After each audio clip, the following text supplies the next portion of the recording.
How do you make comics without all the frustration, without feeling lousy and inadequate all the time? Join me, Jess Ruliffson, And me, Tom Hart. on the Terrible Anvil.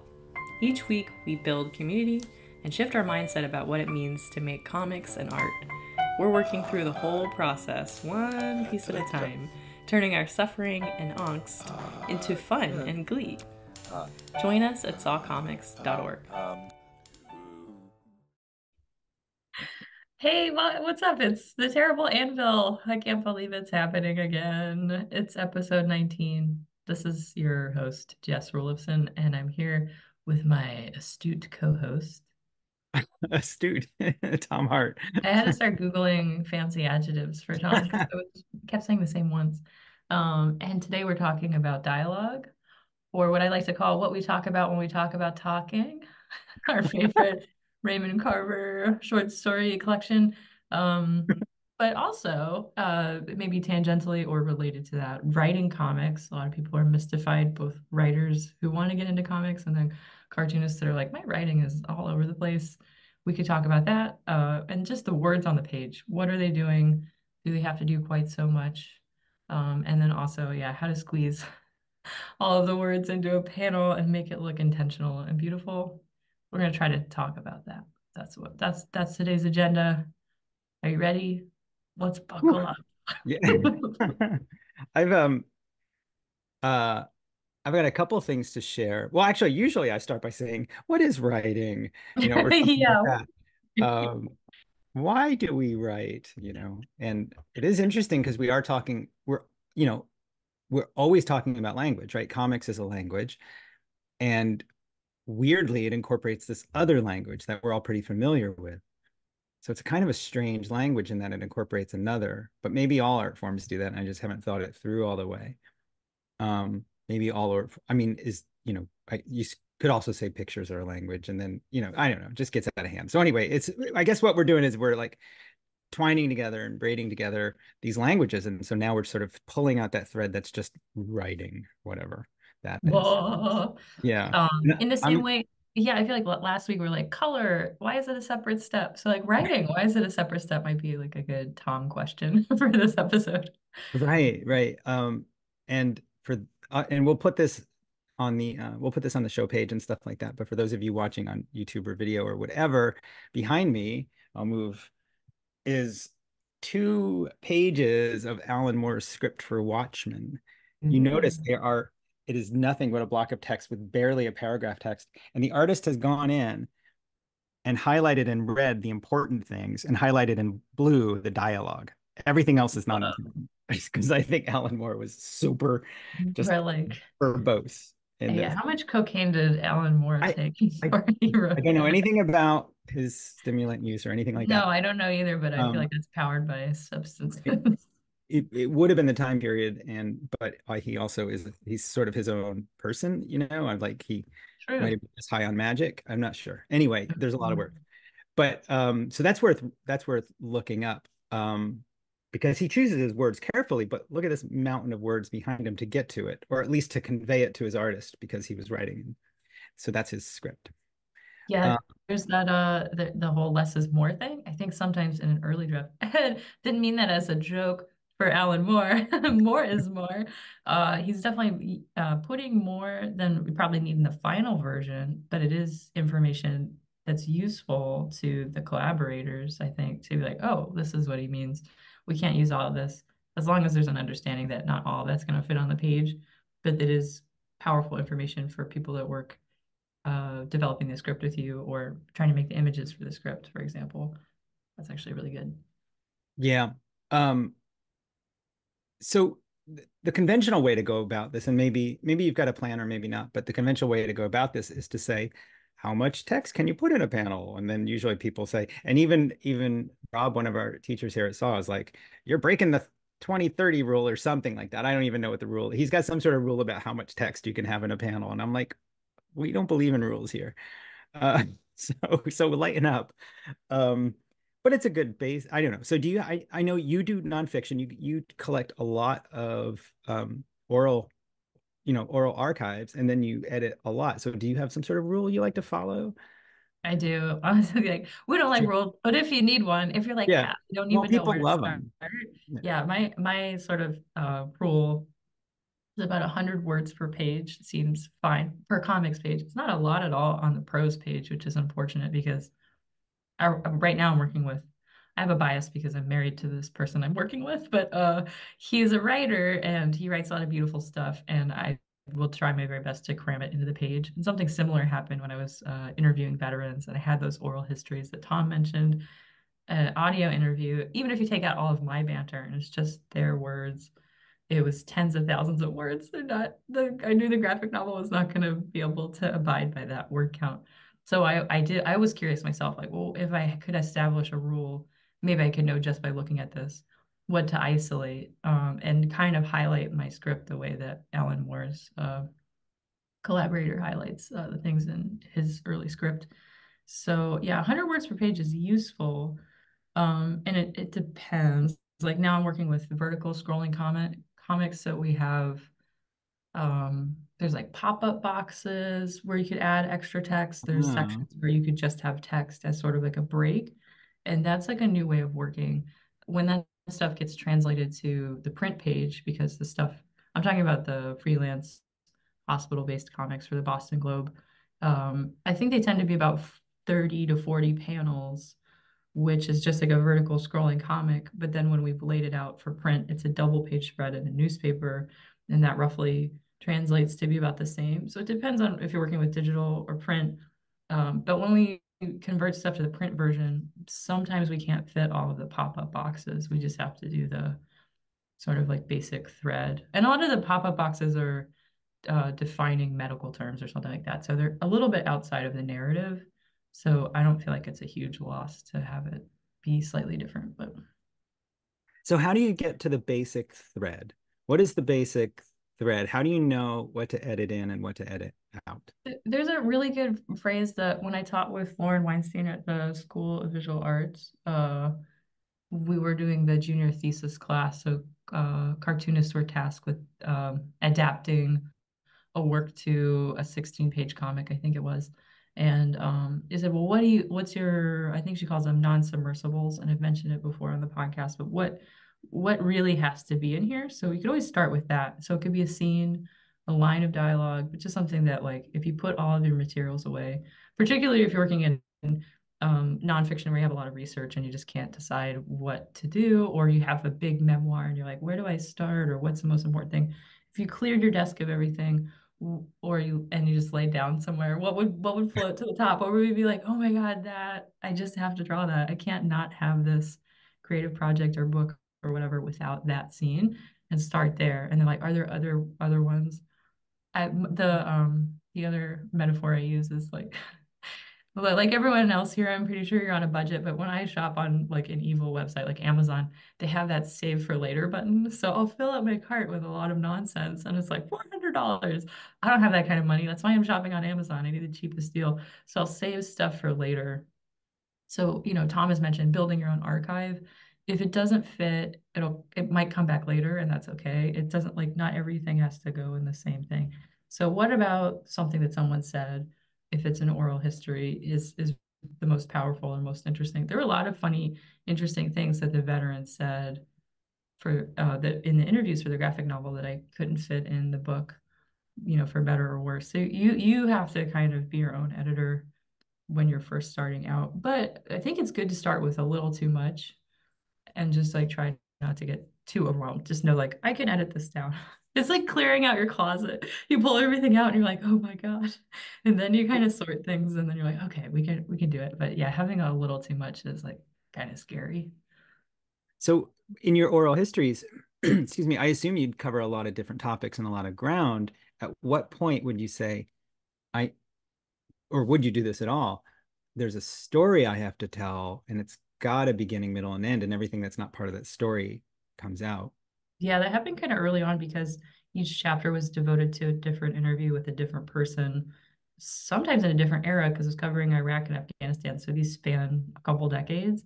Wow. And you need to find like if you're changing what feels like changing the subject every time you're in a new chapter, I did feel like there was a need to start with a beginning, middle, and end. And sometimes those started at the end, but most of them operated conventionally where I start around the time of their enlistment, the reasons why they enlisted, if it was useful, or if they had been enlisted for a long time and deployed, we would start with like the beginning of their deployment or something like that. And then usually the ending was like back stateside because the book was interested in what do you do after your service? Or you've seen and done all these things. You've been a member of the military, and now you're identified primarily as a civilian. Like how do you build an identity around that, I guess. But again, there would always be, tell me if I'm wrong, like there'd always be what do I want to say, a theme or a story, like some, it sounds like you described the beginning was reasons for enlisting, the middle was sort of what happened in during service, and the ending is sort of what happened upon return, right? Which is a great structure, but they must have all had different, or several of them must have had different themes. Like one might have been kind of like celebratory, or particular, or I'm going to assume many were really troubled, um, but in different ways. So at what point do you say, or like how do you focus? Is the question. I think you just go towards, you're like a moth towards the flame, just like whatever is interesting. And sometimes we're more like hummingbirds. We're like, ooh, I like that. Ooh, I like that. So What so are you it's talking okay to about? love a lot. But yeah, I think each it was really powerful to hear the words that someone was saying. I don't like I had this sort of really interesting experience having talking spoken with real people and then listening to that interview again. I would remember the experience of talking to them, and I'd be like, oh, okay, I think I know what this story is about based on the hour or two we got to spend together. And I'd pop my headphones on and start transcribing, and I'd be like, oh, I don't remember them saying that, or actually this thing that they're saying is way more important. I remember this, or I remember there would be like some really big crazy story kind of at the end of the interview, and I'd be typing the words furiously to I could say it was like when are they going to say that thing that I remember the most. So it was this weird thing with memory where I definitely had my I didn't really have an agenda, but there was the way my brain remembered the interview was completely different from listening to it a second time and being sort of astonished by all these other things that I kind of missed in the real life. And some things were like a misinterpretation. Like one of the veterans I talked to, he wasn't in the book, but I did make a short comic. He was recovering at Walter Reed Medical Center, and he said something like he was recovering from a gunshot wound, and he had been injured a few weeks before we met him. So we were sort of surprised because he looked like otherwise completely healthy. He wasn't hooked up to anything. He was just sort of what appeared to us relaxing in his gym clothes. I'm looking pretty good. So we're like, wow, this is crazy that just happened and you're doing so well. And then, we kind of asked the guys that we did get to talk to at the military hospital, well, what do you want to do next? And a lot of them were like, I want to learn how to drive a car again, or I don't know, I'm working on walking again if they had like pretty extreme, like bad injuries. Uh, but this guy was like, I want to go back Mm. and rejoin my unit because he got injured pretty early on in his deployment. And it gets complicated. It's hard to do that apparently logistically to get back to your unit. And then he said something like, my guys called me after the operation. And I thought the guys he served with called him at Mhm. the hospital after his physical human operation. He was talking about the guys were on an operation and were doing their thing, and they called him. And he was just like completely concerned about how his guys were doing out there. And none of the conversation was about his physical recovery from this like catastrophic injury. So in the moment, I was like, oh, that's nice that they called you.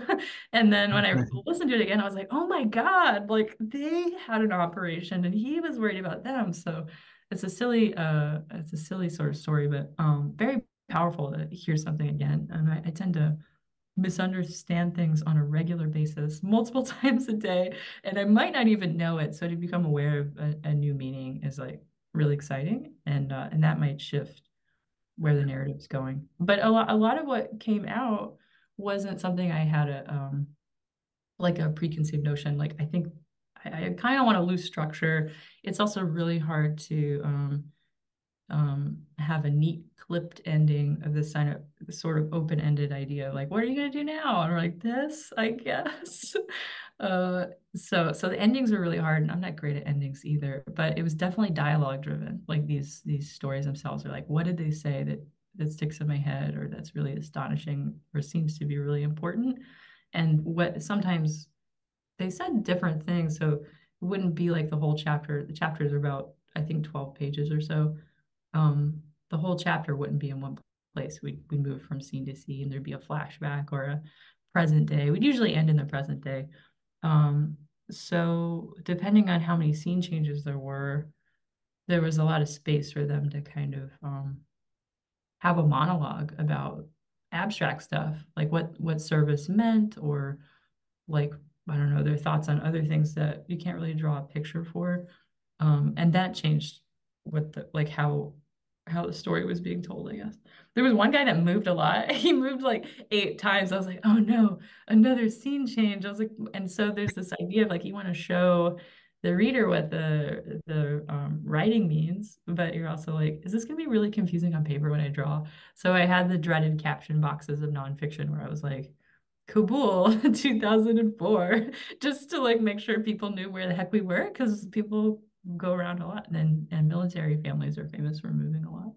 But so, boy, I have lots of questions after that. But was it important that you show the reader that the scenes changed in I that? just didn't want them to be confused. But Like, couldn't you, if it was, I mean, would there be a reason to ignore the location, or was that important to the story? well, it's not like it's this big thing, but like in the language, it'd be like when I got back. I'm like, back from where? The store? Like the language is like a lot more casual. So sometimes you had to put these signposts. It's like, you know, Are you could put it in the language too, like you could add to what they were saying, but I was really interested in like leaving their language That was my question. So, well, of it. like you were working in nonfiction with real people who were alive.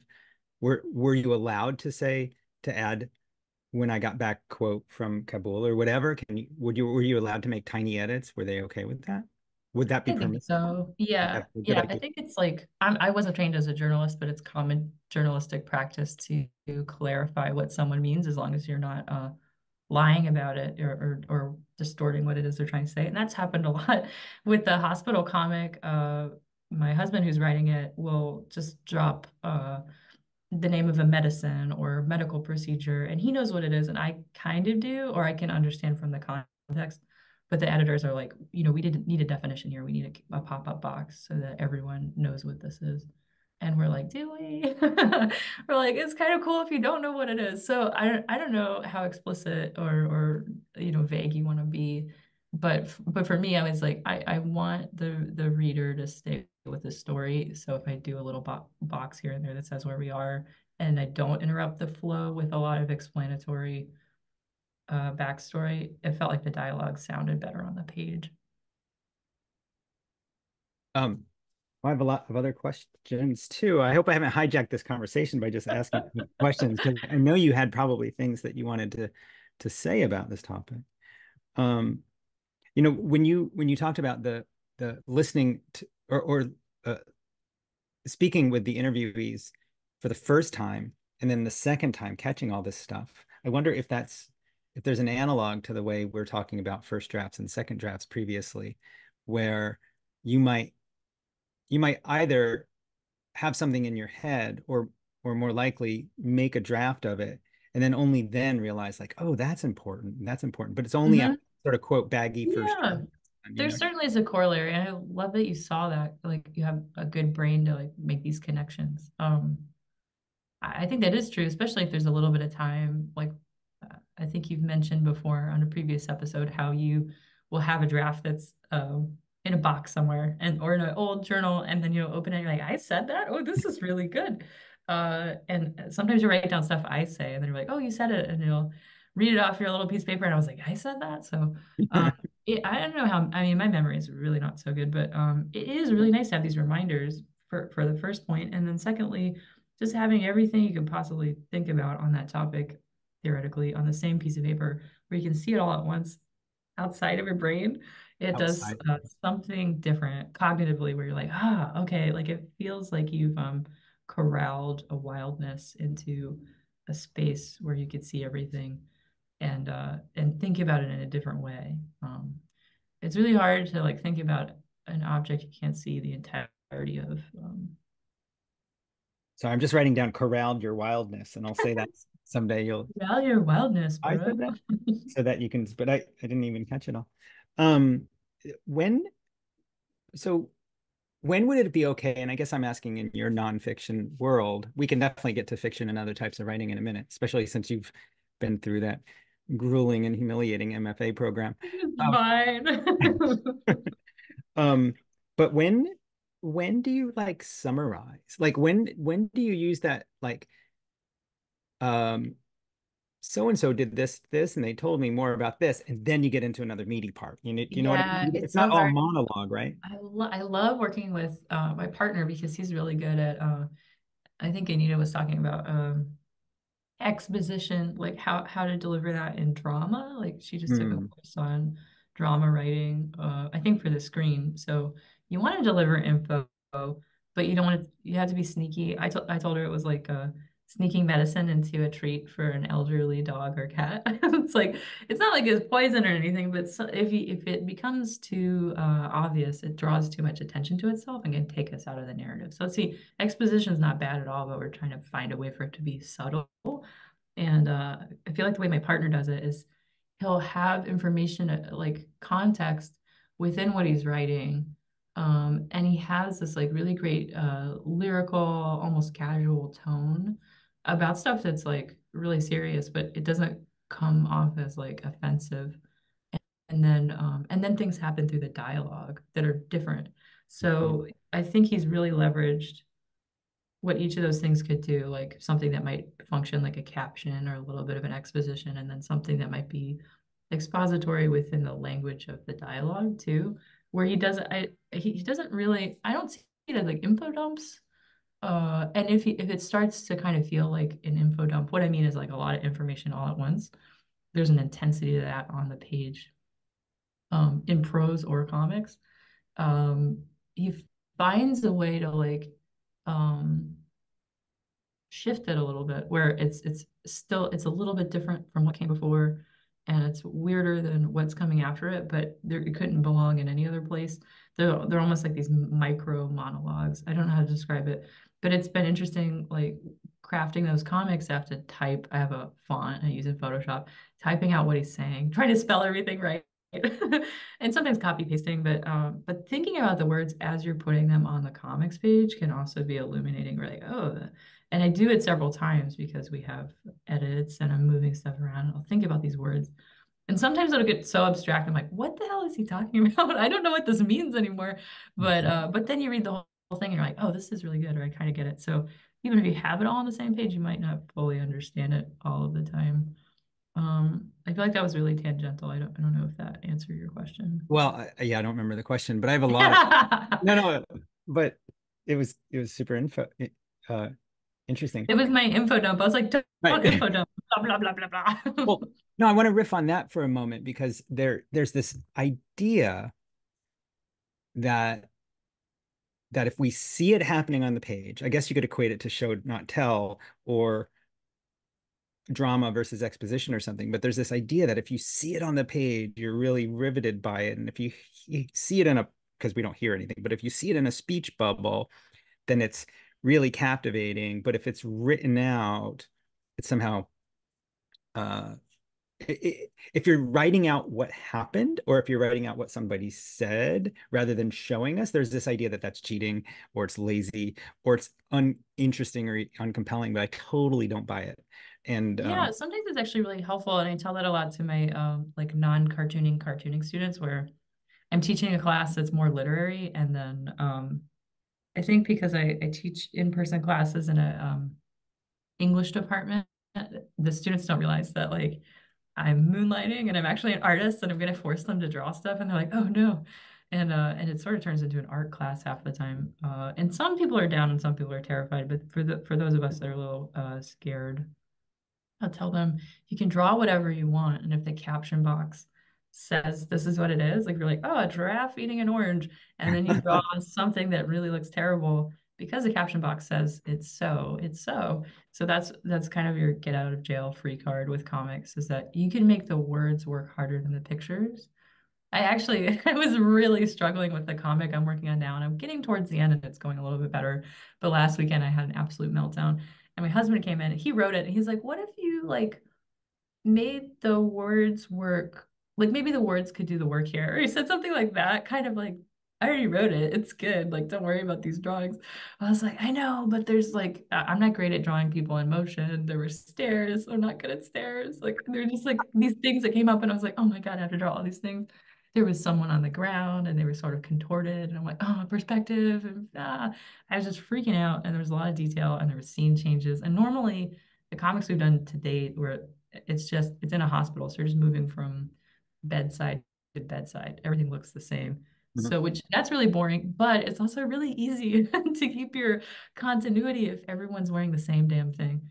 And it's funny, I mentioned this before in a different episode, but and draw everybody in military uniforms and they all look the same. You don't have to worry about costuming, and it's the same thing at the hospital. Everyone's wearing scrubs or like the standard issue hospital nightie. So you don't have to worry about like creases or collars. It's just like blah, like it's everything's kind of blobby.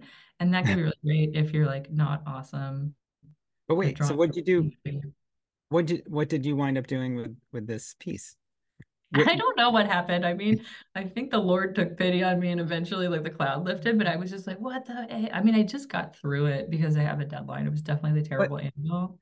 but the week or one of the previous stories you'd done, you had that whole experience with the chickens, right? That where you were Yeah. like, I don't want to draw these things, and the words are saying what's going on. There's this fight in a prison and things like that. But and then you drew Yeah. these chickens. Is that an example of that? And could you have Yeah, that's a good example. So yeah, I mean, it was also a way to get rid. I do think it depends on who you collaborate with, and I'm lucky that with the hospital comics we can get a little fanciful. But it's funny, I have that available, but we haven't really done anything super abstract. Maybe we did in Mhm. the beginning, um, but yeah, I think now, well, I'm thinking back to that veteran we talked to that got shot when he was it was very complicated. He was lying on his stomach. I think he was holding a rifle and a sniper hit him, and he was shot through the back and the bullet went somewhere out of his shoulder. So just logistically, I was like, how am I going to draw that? Also gross. Like I don't want to draw that. I know I've complained about this before. So I drew this circle that gets bigger and bigger across three panels, and I thought it was the coolest thing I've ever drawn, because I got out of drawing the scary thing. Mhm. I haven't really had to do that with the hospital comics because I mean, when there is something complicated, I have to like figure out, okay, well, what does a non-rebreather mask look like? And then, my partner's right there. So I'm like, does this look okay? So I think with this one, I want to draw the technical things so it looks right. So Mhm. it's understood, but I haven't really had that kind of pressure with the prison comic that you mentioned, Tom. There was the inside of the prison, which there aren't a lot of great photographs of. Um, and then another another situation where everyone's wearing the same thing, but the prison in Ecuador, everyone's wearing t-shirts and shorts and flip-flops generally, unless you're a gang member, and then you have like slightly fancier shirt, because you don't Oh. follow the rules and you wear what you want, I guess. So none of the like technical details were super important. And then the person that was telling the story, we kind of wanted to protect their identity because they were referencing the cartel. So we're like, it's actually okay if this doesn't look like the person. And Mhm. sometimes with my partner, we're drawing patients that real cases, but we'll change their age or the details. Like generally their ailment is the same, but their attributions are different physically. And it's the same thing with his coworkers. Sometimes we'll draw them kind of what they look like and we'll change their name, or sometimes they'll just look completely different name and appearance. So sometimes I'm off the hook, but sometimes he'll bring me photos of his coworkers. He's like, "Oh, can you make it look like this person?" And actually, they want you to for them to look like a little more muscular and a little skinnier. So like, I definitely Ah, get requests where I'm like, "Oh, okay." And then on top of that, I'm like, I can't draw. So there is like this weird pressure with the drawing. So anyway, like, where does the words come in? So sometimes I want the words to do more work, but in this instance, I think there's been more pressure to make the drawing look a certain way, if not realistic, at least like. a nice version of the things. And then also like, okay, where does this tube come out of, or what sort of mask would they be wearing in this situation? Or what does the vial of Narcan look like? There's actually the one that you have on the street. It's got like prongs that you put into someone's nostrils, but there's also a version that's like a vial that you would use in the hospital. So technical stuff like that, I think it became important to get it right. So if the language says Narcan, I'm like, which one? So the language sometimes is often not specific, and then you're kind of tasked with making sure you got the details right in the drawing.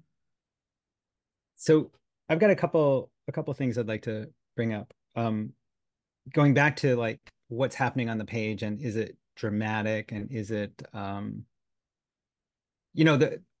there's the belief that like for some that you're trying to create this scene on the page that you believe you're actually watching, right? So like Yeah. that's maybe not in a that's in a nonfiction, or I mean that's in a fiction comic where you're trying to create this world maybe and trying to lure the people in, the readers, I mean, and that's where people say show don't tell, Mhm. and don't use too many captions and stuff like that.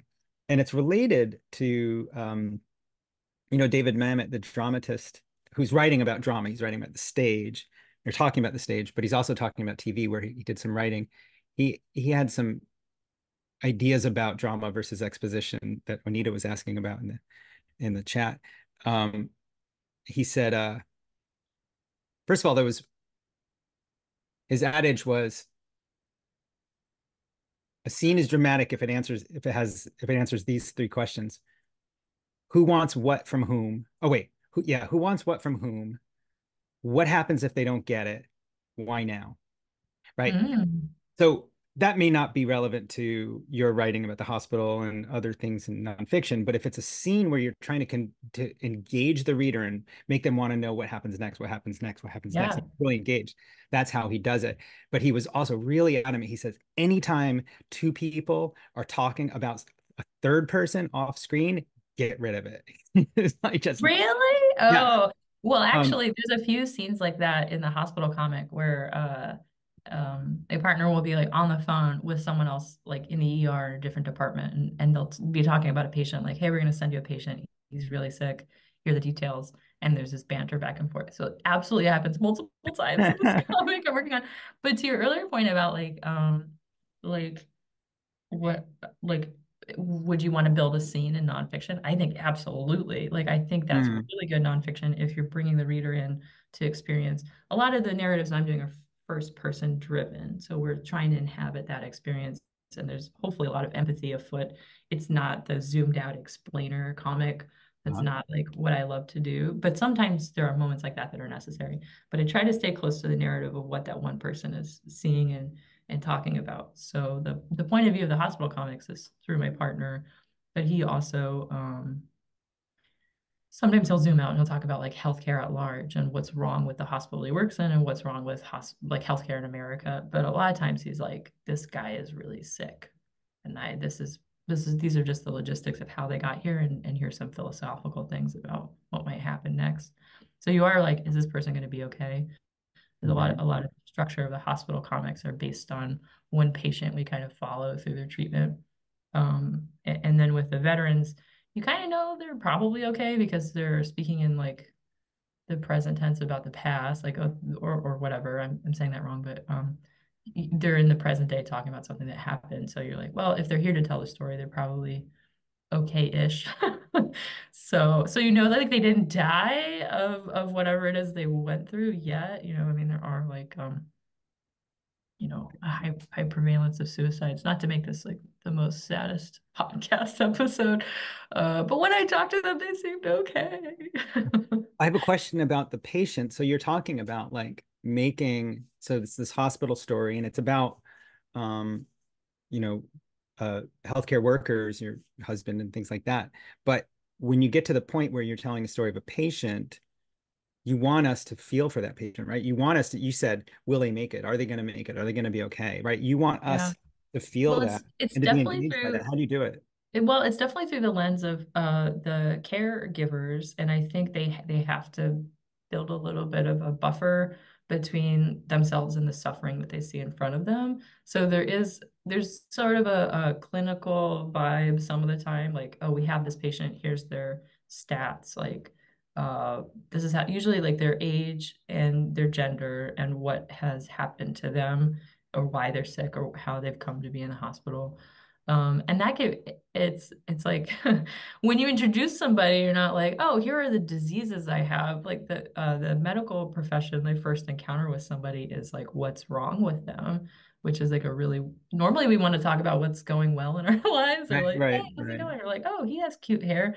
Like we're never like looking great in the ICU. So the first time these caregivers are encountering other people that they're rooting for, I'm sure, because like why would they do their job if they don't care about the outcomes of the health of their patients? There's still a little bit of space there where you can't quite like be super duper invested because there's a lot of things that are out of your control, unfortunately, for as Right. good as medicine is. So, but you're still like, I wonder what's going to happen. I hope it's okay, and you know that the stakes are high, so you kind of you at least want to see what happened. You can't all If be you happy. had if you had more space and maybe you were fictionalizing or something, you might add something like where the patient's like, "Will I ever play piano again?" Or will there, right? Or like every action movie, there's some sort of like trauma in the character's past where they're like Oh trying to, God, right? So like that's the writer trying to hook us into will they, right. you know, Well, what's will funny, they what happens in the overcome? hospital comic is they're talking about stuff that's not related to like their recovery or their current situation. They're like, go Celtics. Like they're talking about something else that they love, and you're like, oh, what an interesting person, or like that you'll hear about their profession, or And that you know, makes it relatable. And we're like, will they survive or will they, live to root for the Celtics again? Or yeah, yeah, I think so. I mean, I think anytime we hear someone sick, unless you're like just a complete sociopath, you're like, oh, are you doing okay? Uh, well, it was one of my questions, and although I think we're getting in the weeds about this, but yes. or I am actually, but like we hear so many human stories, and it is there. I think there is, or maybe was, there is this um, compassion and empathy that occurs when you say anybody is sick or ill or ailing. Normally, we think, oh goodness, are they going to be okay, right? But lately, with such info overload and so much in our current, in the world, that maybe we don't have as much space for every human, and then you do have to say, yeah, but they're a Celtics fan, or you have Yeah, to say something about them that makes them relatable to you, right. which can But be almost even, I mean, this is, yeah, go ahead. no, that's it. And what I was gonna say, on the topic of writing, this is really weird and very dark, but writing an obituary, like what sort of, you always talk about their connections socially, their family, their interests, were they part of a civic organization? Was there a cause they really cared about? They loved animals. They Have you written volunteered here, like you hear about these nice things. I mean, other have you obituaries. written many obituaries? I haven't, but I just thought about it because it's weird. Like I've certainly read more obituaries than I've written, and if you see one, sometimes it's a one for a friend, and you're like, yes, or maybe a famous celebrity you loved or hated. You're still curious, and you're going to read the obituary just to see if it lines up with your perception of that person. So it is really strange, like crafting a narrative. And then if you walk, this is really dark, but if you like walk through a graveyard, there's just stone blocks with like beginning date, end date, name. That's all the info, and we Yeah. can't see them, and we'll never know them. And maybe The if they're ones that pay for a little more, like a little phrase or yeah, like are we gonna have beloved like some mother or something. QR code nestled in the granite you can scan and be like, oh wow, here's their website. Wow, they were a great cartoonist. To stay relevant on Instagram as a corpse, you could do that. Gravestones with QR codes. Oh my God, I love that. I don't know. There's just not a lot of info, right? But there are people that visit. I mean, like the really really old gravestones that are hundreds of years old that have survived like all of the family members they could possibly be related to, unless you're famous. Like no one's coming to visit you. So, but I don't know if you care. Anyway, major digression. So What were we maybe talking maybe about? I can carve all those words behind me onto a gravestone, just like Yeah, like whole less like is more. But yeah, I guess maybe I brought that up not to be dark, but like the distillation of what you can know about a person when you meet them. And maybe you're meeting someone for the first time at a graveyard and they're buried beneath you, and you only know when they were born and when they died and their beautiful name. And that's all you'll get to know about them. And that's a story too. And that's a caption and hmm an image. So I don't know. Like there's knowable and unknowable. Just because there's a lot of words doesn't mean you know more than there being less words. Hmm. Oh, wow. We could really keep going with this. We should do another episode. No, we should do another episode that's more about writing and less about dialogue. I wanted to mention Yeah. Little Orphan Annie, which I love. It's a comic strip I love. And it's so funny because so much happens off panel. There are like strips where Annie's like, oh my God, Daddy Warbucks' plane is crashing, and it's her just looking at it off screen and like, I'm gonna go run to it. Or and so much it's just because that series is so much filtered through her. So she's Yeah. constantly talking about what's Yeah. happening. And a lot of times things are happening off panel. And it's like she's talking to her dog Sandy. She's like, I don't like the look of that guy, but you don't really see the guy. And maybe he'll come on for one panel and say, what are you doing, kid? Can I give you some candy? And then he'll walk off and she'll be like, I definitely get a bad feeling about that guy. But it's so great. I love Orphan Annie so much because it's so dialogue driven and it's so much one I character's think that structure too, view. it brings you into like being an accomplice with Annie, where you're like, yeah, that is weird, or like, oh, I totally back you up on that, and you kind of believe. I think, yeah, divulging less visually is really great. Also, a great way to avoid drawing a plane crash. That sounds complicated. Just draw a cute little Annie. Whoa, like, whoa, that's crazy. Yeah, like living with the character and staying close by them and understanding their experience definitely like makes you complicit in their narrative. Implicit in the narrative is a great phrase. Um, is this a good time for me to show a Moomin clip? Yes, but remember we have to talk about capitalism at some point. It's 46 minutes after. Well, boy, I'm It sure might come up. You never know. You never we also know. have the chat to attend to. So I'm going to Yeah. share my screen. And for those at home, the audio is the only real thing that's important here. But for those viewing, you can also see it. And we've tested the audio, so we're pretty sure This is this. a cartoon based on Tove Jansson's Moomin. Yeah. So in this portion of the podcast, which we can't save because of copyright reasons, I showed a Moomin Valley clip, the cartoon from the 90s.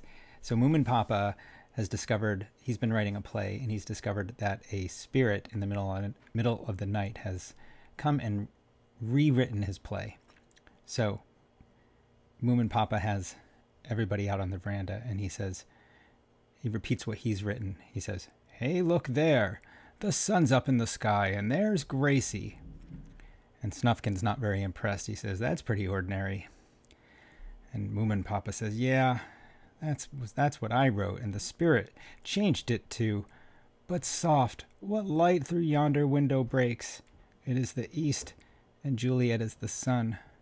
Arise, fair sun, and kill the envious moon, who is already sick and pale with grief. And Snufkin's eyes widen, and he says, what a sunrise! And then Moomin Papa continues by saying, Gracie's worried because her parents don't approve of her love, who's named Edgar.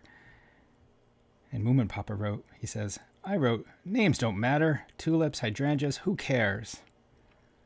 But the spirit wrote it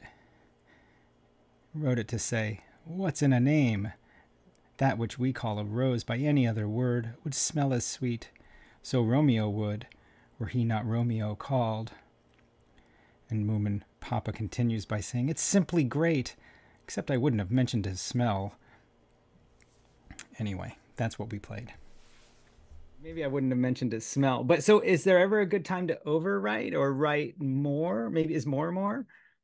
As long as you're paying attention to like how much do I want here? Maybe I want a lot. Maybe one of those people. I feel like anytime someone gets around the condiments, we all get judgmental. We're like, that's how much sugar you put in your coffee? Oh my God, that's way too much butter. Or like you ever get a hot dog with somebody and you're like, I would never put relish on my hot dog, and someone's like just dousing theirs in mustard. And you're like, oh my God, out of control. So we all have different definitions of too much. I don't know.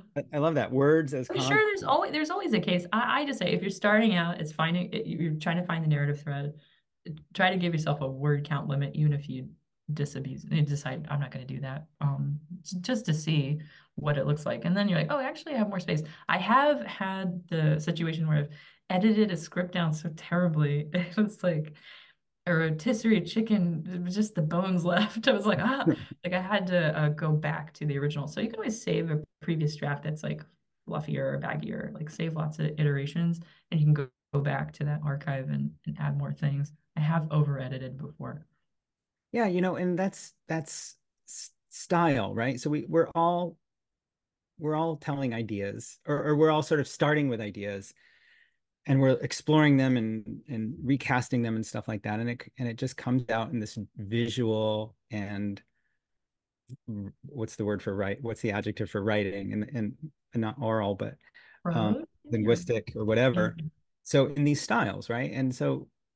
Um, and so it's all subjective, and it's just really a matter of, are you keeping the reader's attention, I think, if that yeah. matters, which it matters to most people, it It might, should. yeah, it matters to most people, but it's okay if it doesn't matter to you. Like maybe you have some other version.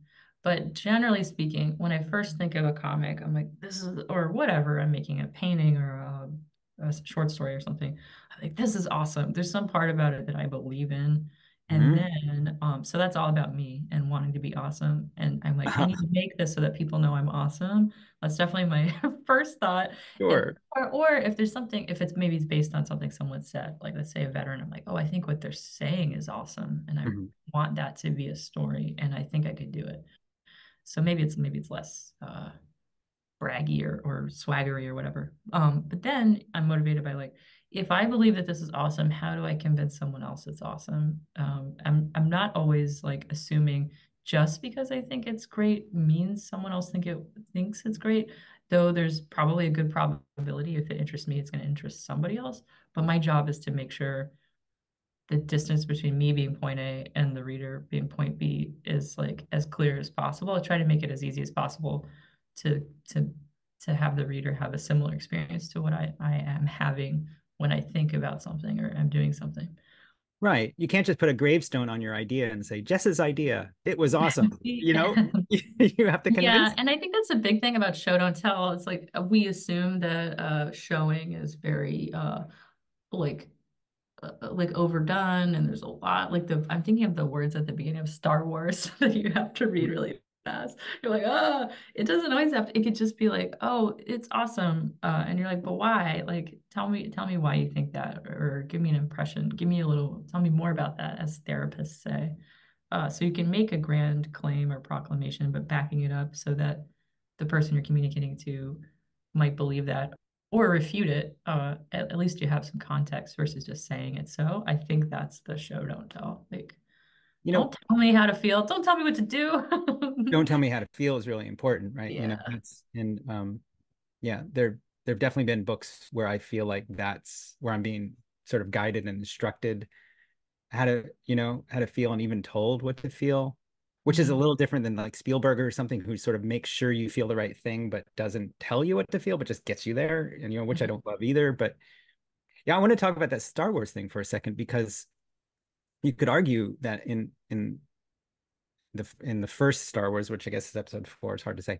You could argue that you don't need that text, but it is hypnotic, right? And it's sort of, and whosever idea it was to do it in that crazy ass style it was great, because that, again, there's that word style. It hypnotizes you and it prepares you for the movie, and it prepares you to be in this other world, and you're like watching these words go by, and it's There true, you was don't an era. exactly what, but Go but ahead. that I'm sorry. episode. Oh, I was just gonna say, then like 4 movies in, it's like, and so said to the council, and so rebutted, and you're like, what the fuck are they talking about? Shut up. But but the I will. first Well, one is I'm not a film historian, but I know like silent films, they're captioned. We'd have like stuff, crazy stuff going on, and then a little bit of like, and then it was. So there's maybe like a social or humor nuance from the yeah. early the century that we're never gonna understand. And we're like, oh, okay. And there's like fun music playing, so that sets the tone too. And then I think there was an era, particularly in genre film, where you had the vertical scrolling backstory at the beginning. It also happens in documentaries at the very end where they're like, so and so lived another 20 years, or like they went to prison, and you're like, oh, so it's cool to hear what happened to people. So we do like that. I think there's Mhm. a way for that. So in the era of Star Wars, I think preceding that, there were a lot of, I'm saying vertical scrolling, sort of scrolls at the beginning of these movies where like, here's a bunch of info, and you're trying to reading it, or try reading it as fast as you can because you know you only have one shot because you're watching in the movie theater and it's not yet released on videotape. So that was a jump where it was vertical scrolling, but then it's receding in space. So it becomes this like 3D experience, which I feel like makes you more tolerant if you're already like completely juiced up and excited to see the Star Wars movie. And then you see that and there's this epic music playing and the words themselves are sort of like flying out into space. You're like, I'm gonna go to space with the words. You get like really excited. I Yeah. mean, I'm stretching the limits of the feeling of reading a bunch of text, but yeah, how to make text more interactive or exciting. You can definitely leverage what you think the reader or viewer might be feeling in a moment and play with that. Yeah, we didn't even talk about the imagery of text, right? We didn't even talk about what the words look like, which is what you're Mhm. getting at with this whole Star Wars thing and the 3D thing and stuff like that. And that would be a whole nother episode.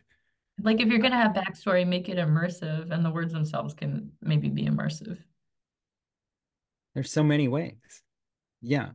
I in the pre-cap, so it's not on the screen and we're not and I'm not showing it here, but I showed Ivan Brunetti's comic where he's talking with Jesus, and it starts off with kind of a normal comic. It's like 6 panels, and then Jesus gets a lot more talkative, and Ivan's like, oh, and Ivan's just more and more hurt and damaged, and then the one page is just nothing but a word, a block of text from Jesus with like just a teeny tiny Ivan like really And distraught. you only see like a portion of the bottom of the word balloon, like it's completely Yeah. enveloped the rest of the Yeah. page.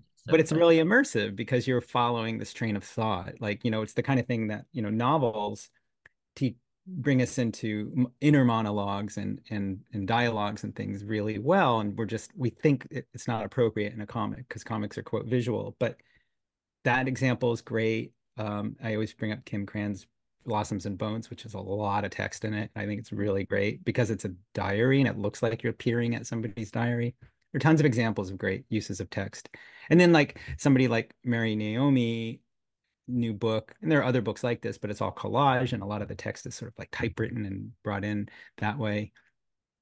Julie Doucet's done the same, done collaged text. Oh man. Um, Forgot about all these things. What's in the chat? Have we missed it? I know there were some questions in the Oh, chat we had a question at the early on. top of the call, I think from Brendan about the sort of vintagey, well, it still happens in comics, but he says, I find it difficult to read a lot of classically written dialogue because of how the letterer has bold-faced certain words. Because if I were to stress those words in the same manner, it would sort of sound unnatural. So some of the words in bold is feeling sort of arbitrary, and he's wondering if there's any reason for this because it does seem kind of arbitrary, or like if you know anything about comics history, like why are some words in bold? I find that's more in like genre comics. This is Yeah. also really funny to me because in the chat, Brendan's done it. I'm pasting it again so you can see it, but the the words are in bold randomly, and it's cracking me up. It's Oh, those really? for Yeah. this practice historically. Well, I don't think it's usually random. It's usually like it's trying to mimic speech. I did the same thing Yes. in with underlining. I kind of got called out on the carpet by Jessica Abel, who was like, "Why is this underlined?" Like Yeah. Oh, I love he's your like, underlining. Not a lot of people do it. but she I was like saying, "You're making me hear it in my head this way," and I like kind of wanted that. I was like, like so, like, all right, what is it? Art the window breaks? It's Juliet, right? So you bold Juliet. right, If right, you're right, right, going for genre and you're going for overacting, right? It's Juliet, right. bold, underlined, and Juliet is the sun, bold and underlined, right? So you are going You're like, maybe, don't tell me how to read that. I'm yeah, hearing it. right. There's a way I want to hear it in my voice. Here, I'm gonna pull out Yeah, Sophocles and see if we can pull out something. I think it like happens less now in modern comics, so it still happens. It seems to be more prevalent in like action-oriented stuff like superhero comics. Well, But here, it was supposed to be a way to immerse the reader that is hit or miss. It depends. here's a random paragraph from Sophocles, Oedipus at Colonus. If he were your father or deal with, oh, wait, your innocent life, would you then pause to ask if he were your father or deal with him out of hand? I'm sure as you love life, you'd pay the assailant in his own coin, not look for legal warrant. So back in the genre days, you might say, uh, your innocent life, bold life. Would you then pause to ask if he, bold, were your father? Uh, or deal with him out of hand. We'll leave that unbolded. I'm sure as you love life. Now I'm getting into Kirby territory because he would bold the heck out of everything. Oh yeah, yeah, Uh, yeah, yeah. When in uh, doubt, make it bold. yeah, yeah. You'd pay the assailant in his own coin, not look for legal warrant.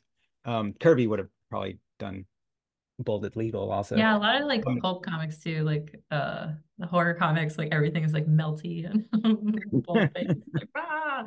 Like we have a really dumb long-standing joke in our house.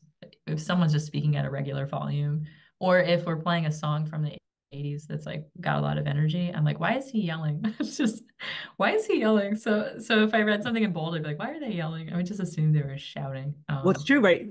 I was trained on all caps, right? And then Yeah. slowly all caps started to mean shouting. And Mm. but to me it just meant comics because Right. It is like I will say a word about all caps. It's easier to read if you shrink your work down really really small. You're less likely to get letters that disappear. Like a lowercase e will turn into a dot, but an uppercase e will stay an uppercase e for a and really long. that's why they were all caps for so long. As far as I know, I'm just doing this from memory, but I think the eye test, the classic poster at the optometrist, is all caps for a Yeah. while, and then they give you lowercase, and you're like, "Fuck, I'm blind." You're like, I'm doing good. They get you overconfident, and then you're like, I mean, I could read E. That's the first one. Is Uh, well, I got nothing to say about that capitalism. it? We didn't talk about capitalism this No. time, but it's still there. It's ruining our lives, so that's all we gotta say. Well, I hope we hit on so I really do feel like we could talk about writing a lot. I mean, obviously writing, there's whole, you can listen to script notes by those three screenwriters and that's 300 episodes in and all they talk about is screenwriting and stuff like that. So there's Yeah. tons to talk about with writing. And I hope we tackled I a feel like we little, just scratched the surface. yeah, And just with dialogue too, I mean, there's a presence of it on the page where it does take up a lot of space in a giant word balloon. So if they are saying a lot of stuff for a long time, unless you're Ivan Brunetti and you think that's hilarious, like break it right. off into multiple word balloons. That's like a very cool dance move. Or if you need this person to say all that stuff, but it looks really awkward on the page, you break it up into two or three balloons. I love the tails that sort of like swoop around, curl like from Yeah. one balloon to another. It's like, Yeah, it that's gives really me cool. it gives me it helps me sort of go from one thought to the other, but not rush to it, but Yeah, also yeah, not yeah, yeah. do it in a blocky staccato way. I can sort of like Yes. find my own feeling between the two thoughts. I think that's Yeah, they're like visual beats in the drawing in the panels, or the number of panels, or the size of the panels, or the content, or the detail. But there's also this cadence to the rhythm of the reading itself. So if you have them kind of isolated in these separate things, especially in dialogue, I feel like that sounds more like how people talk. Generally, we don't have a lot of people that talk in a giant block. right. Even when someone gives a speech, they have moments. I also noticed if you ever have to read out loud in front of a group, I did a comics reading and I don't know either I noticed this in the moment or someone gave me this advice and I used it and it worked. But they said go slower than you think you need to go and take a big pause between each sentence. And I read a comic out loud that was based on something a veteran said. And the whole, I mean, my perception was that the whole crowd really, really was deeply moved. They were like, wow, like, and it went way better than anything I'd ever tried to say out loud in public before. And I was like, oh, that's really cool. But there's something about the weight of a pause Mhm. that gives our brain a chance to catch up. Right. Right. And that's to go back to Spielberg for some reason. That's where my brain went. That's the thing Spielberg doesn't do because he's always sort of giving you the right feeling at the right time. But Thanks, I Steve. love that. No, but I love the filmmakers who are like, now it's just a bunch of silence here. What the hell? This is And I'm weird. uncomfortable for a moment, but hopefully something previously has given me something to chew on or think about or feel or some things. But comics are similar. There's a good scene in, I think it's the first chapter of Understanding Comics, where Scott McCloud is trying to define what comics is, and he's getting more and more inclusive, and the definition is getting more vague or weird or sort of ballooning out. But it's Yeah. also getting specific. It depends on who you ask. And then he has this like metaphoric pitcher that's supposed to contain all that meaning, and he pours himself a glass and he drinks it. So these are silent panels, but there's the sound effect of him gulp gulp gulp, and then he goes patoo and he spits it all out because apparently whatever the meaning juice tastes like is really really bad, and it's never explained. But it interrupts this long monologue about what comics is as a medium or what comics are, and it's hilarious. It's really pleasant, and so having like a physical moment. Like, don't worry that you don't have to say everything in one breath. Even if you're busily breaking it off into multiple balloons, it's okay if you have a panel where someone drops their phone and then you continue talking. Like that's like a really powerful thing. Like having a beat that's very intentional is very interesting. Oh, yeah, absolutely. Yeah. I encourage people to bring the weather into their comics more often because it sort of forces a little bit of a pause somewhere, you know. I remember the first time I realized like again, people, you know, I learned very slowly. I was a late bloomer. It was before the internet. So I learned everything the hard way. And I feel like everybody figures this out by age 6. But I remember the first time I realized that like I could insert like a panel of the sun or a moon or something anywhere I damn well wanted. I was like, oh, or the first time I realized I could stop a scene right here. Like, oh, you can do that. Like for some reason there was this part of me that just thought you had to keep going, show what was show, and then I don't know. It's just so weird when you realize like you can add. All right, now I'm just scrambling. All right, what's next? Is next episode the one is our final Yes. episode? Yeah, I didn't get to use I didn't get to use my fancy word. This was the penultimate episode, the second to last. And And now for this season, I don't know if we're gonna do multiple seasons, but yeah, one more I episode left. think And so we're gonna try and do that in person. I'm gonna try and come up to Cambridge Tom, for it was that. supposed to be a surprise. Oh, was it? Oh, shoot. Oh Well, no. only because like if you couldn't come, then no one would be sad about it. Oh, right. Okay, sorry. No, I don't care. Like 4 people are gonna listen to this, so don't worry, it's still a Do you secret. do you want to talk about the episode? Do we or I The last episode. it's 11. We should definitely play Closing Time by Semisonic at the top of it. It's the last one, the last call. I wish we could fit all of the topics we didn't cover into the last episode, but what seems to be the driving force of this whole thing is how do I make comics? And so let's say if you did followed all of our easy steps in the previous episodes, Yeah, and you're they're like, now easy. I know what I'm doing. Oh no, you have to keep doing it for the rest of your life, and hopefully you're of good health and you're going to live a long, long time. That's a long time to make comics. So how do you keep doing the same thing over and over, forever and ever, without feeling like you're in prison or the field and it's really hot? Like we again minimizing suffering. So we had a lot of complaining in the first couple episodes. We're like, comics are so hard, and how do I do this? But now we're like, okay, comics are really hard. How do I do this forever? How do I keep doing this? Should I keep doing this? And I feel like every other episode, Tom and I are like, "Am I burned out?" And it's funny that we're two cartoonists that are hosting this podcast, and both of us are like, I haven't drawn a comic in years. It's been a very long time." No, So the it's still okay to take a break for the months. crescendo is that I'm hoping to actually have an issue. Tom, are you giving away all of your surprises? No, I'm seeding the narrative. I'm foreshadowing. Foreshadowing. He might have. See, I interrupted you. What were you going to say, Tom? Well, Tell I'm the. hoping to have a little bit of something that I can say, this is done. And that's all, and maybe, I mean, I know I've got about 4 or 5 pages and they're the simplest pages, but I'm trying to give myself next week as a deadline to say, this is something and I'm done looking at it and I'll do something else. Because that's a lot of the point of this podcast. I can't believe this Yeah. is the one episode we've gone long on. Anyway, that's the point of the podcast is like finish things and don't worry too much about what you thought about it. Just put it out there, assess it later if need be, and keep going.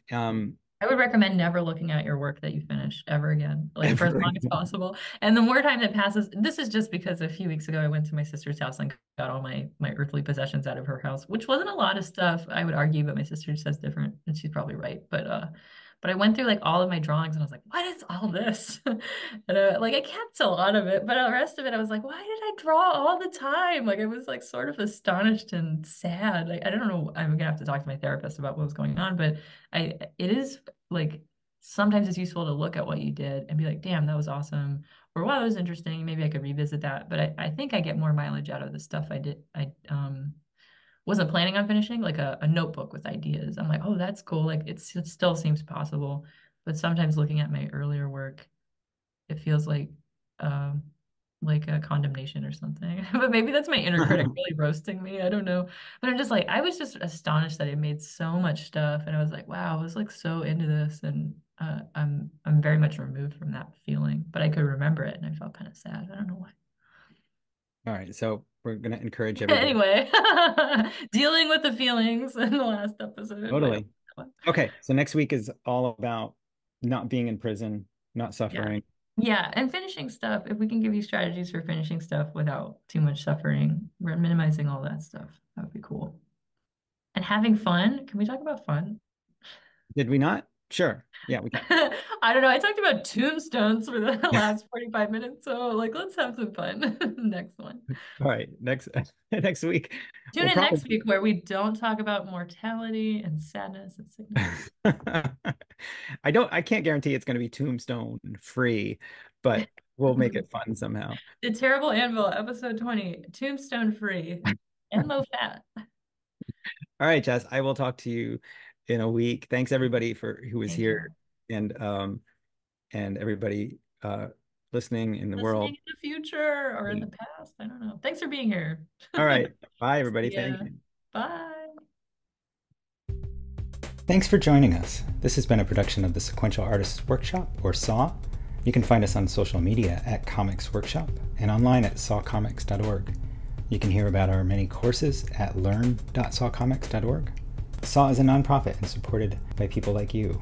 Learn how to make a tax-deductible donation at the donate page of sawcomics.org. You can join our free community of comics explorers at members.sawcomics.org. Thanks so much for being here.